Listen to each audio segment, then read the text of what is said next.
enjoy doing remodeling on this home, and I work with an architect on that. And for some reason, I've always loved architecture. So I also love photography, and I've done a lot of photography, and I like photographing architectural things. For some reason, architecture, the three-dimensional space, is real interesting to me.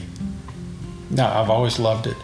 That's probably my only two passions. I don't have enough to. There's not enough of me to get into 3 or 4 more other passions. There's just not enough of me. All right, and so what's some interesting facts about yourself that you think people who know you may be surprised to know? Well, I think the Rusty Holloway thing was one that I think people would find real interesting.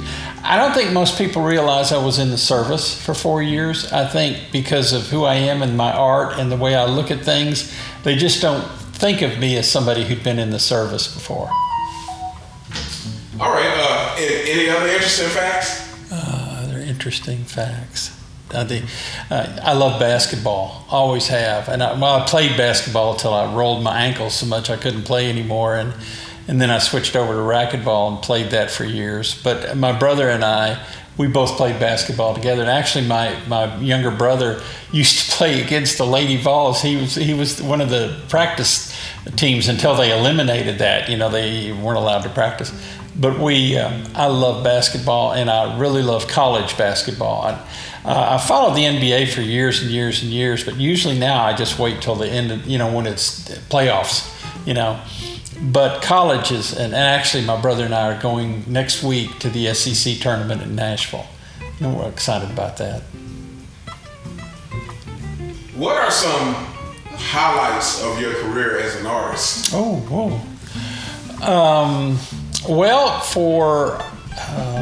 Let's do it as my advertising side. For 11 years, we did a lot of Mayfield dairies, and we did ice cream cartons, and we did those all across.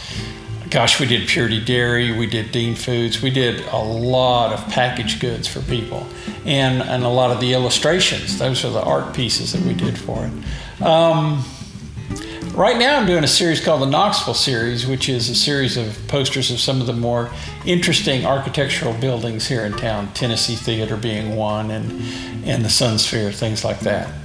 So those are probably it.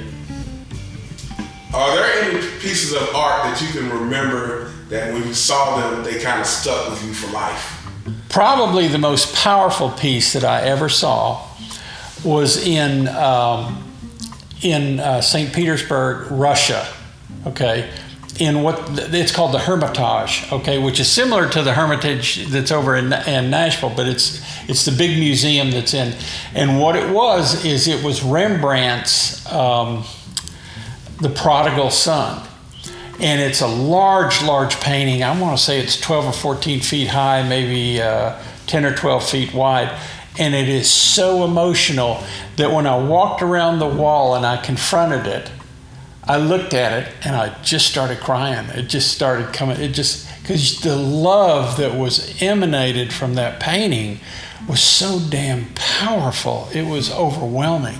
Now, another painting that is about that powerful is Salvador Dali's Last Supper, which is, think differently about the Last Supper. You need to go see this because it's a very powerful piece. And I remember it's in Washington, D.C. at the National Gallery. And I decided to kind of trick my brother, and I was taking him through the museum, and I said, there's a little painting over here that I think you might like, and he walked right into it and saw it, and to this day he still talks about it. He said, that's one of the most powerful things I've ever seen in my life. And I said, well, there's a lot of those. There's a lot of those paintings. Probably another real powerful one would be The Night Watch by Rembrandt in Amsterdam.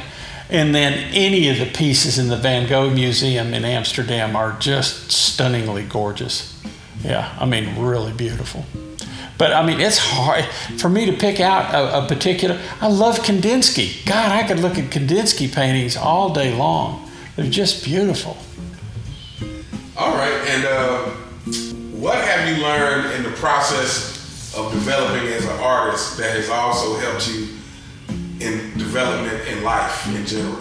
I think one of the things in art that I've learned is the more you remove things, like the more you remove things out of your life, the more you let go of things, and the more you simplify down to it. Love is the most important thing in this world. And that's it. And we're all literally brought here just to love each other. And that's the whole thing. But the problem is most people are so packed up with different things that keep that from being able to emit out to other people. And it's sad. But that's cleaning things out of my life and cleaning things out of the paintings, you know, so that they just emit love or just emit what emotion that I'm trying to do. So that's probably the biggest thing I've learned from it. Now, I also have to tell you that when I paint, it's almost meditative a lot of times. It's so beautiful. And so, especially if you're listening to outstanding music at the same time. It's like an experience that's just out of this world. So, what have you learned about music? About music? Man, a lot. I feel like as far as music, the crossover between music and life, I think what I've really learned is self-patience and patience for other people through that. I think, especially coming from my background, with who my father is, and then you kind of have expectations put on you and expectations that you put on yourself to do whatever. And, for a long time, to be honest, music became, I think, less enjoyable for me. Oh, I understand. But because it was more about, I need to, there were times when I was practicing 12 hours a day. Yeah. Trying to chase this thing, and it took me years to get past that and say, okay, let me get back to why I like playing music in the first place, and and trust in the process. I had the same problem, for years when I was doing illustration after illustration after illustration, because it was commercial work, just trying to get it. I remember one year for Magnavox in Sylvania, I did almost 500 line drawings just for the boxes and the different pieces, okay? And I know exactly what you're talking about. It starts wearing you down. But what it does at the same time that it's wearing you down, you talk about polishing your craft. Lord have mercy. It polishes your ability to do it, and it polishes your thinking. One thing that really had a profound effect on my art, and I need to mention this because I had forgotten it. I worked at the deaf school for 3 years when I was going to college. So I learned to communicate, with visually. These people have no hearing at all. So there's no nuance of hearing. Everything is a nuance of the visual. So what it taught me is to clarify the visual down to the absolute essence of what it is. And that way, like a turtle is just a simple, that's a turtle. It's just the simplicity, the cleanliness, and the symbolism of the visual. So to me, the deaf school actually, even though I was just working there to go to college, really profoundly changed my art in a real positive way. Isn't that unusual? Oh yeah. And then, it's just funny that you even mentioned though the simplifying. Oh yeah. Is I feel like there's been several studies that show that the less choices people have, the happier they are. Yes. And I was just having this conversation with someone else, but I really think in a lot of ways that's kind of the case with everything in life.